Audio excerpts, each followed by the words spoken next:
બાપના હમે મારા 150 વરહમાં આટલી ભીડ ક્યારેય નથી જોઈ. તો નમસ્કાર મિત્રો, વિડીયોની અંદર તમારું સ્વાગત છે.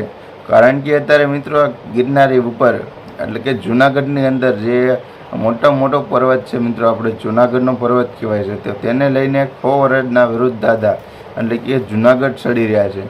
અને દાદા એમ કહે છે કે મેં મારી જિંદગીમાં પહેલી વાર આવો મોટો ડુંગર જોયો છે, મેં બીજે કંઈ ડુંગર નથી જોયો.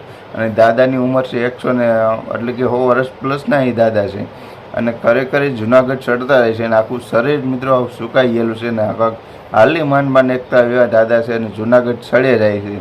તો ખરેખર મિત્રો ભગવાન એટલે કે ગુરુ દત્તાત્રેયનો મિત્રો પરસો પણ કહેવાય.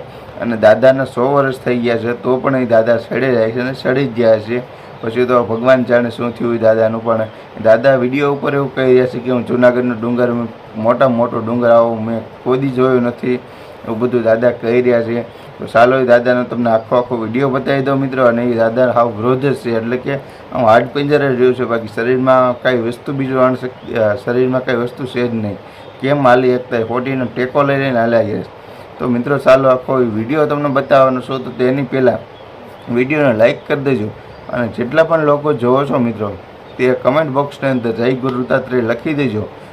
તો ચાલો હવે વિડીયો શેર કરજો, કારણ કે તમારા બીજા પણ મિત્રો જોઈ શકે આવો વિડીયો. કારણ કે ઘણા લોકો એવું કહે છે કે હું જૂનાગઢ ન ચડી ગયો. અમુક ઘણા લોકો અભિમાન કરે છે ત્યારે ચડી જાઓ, પણ ત્યાં મિત્રો ખરેખર અભિમાન કરીને ન પણ ચડી શકી.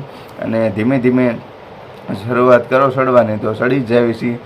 તો બસ હવે અભિમાન કર્યા વગર ચડો તો ચડી જ જશો બધા લોકો. તો ચાલો હવે આ વિડીયો શેર કરી દેજો તમે જેટલા પણ લોકો જોવો છો એ. બાપના હમે મારા 150 વરહમાં આટલી ભીડ ક્યારેય નથી જોઈ. આટલી બધી ભીડનું કારણ ઓલા ઇન્ફ્લુએન્સર પ્રદીપ, ધવલો, અમિત્યો, પ્રદીપ અને દેશી બોય લાલો છે. તમે ખાલી આ ભીડ જોવો. આમાં કંઈક મારી લીલ નો પરિણાવી પડે. મારા 150 વર્ષ થયા છે. હું દર વર્ષ આયા ચોમાસામાં ગિરનાર ચડવા આવું છું. હવે તો થાકી ગયો હે. ઘડીક આ જટાશંકર મહાદેવના ઠંડા પાણીના ઝરણા નીચે બેસી લઉં છું.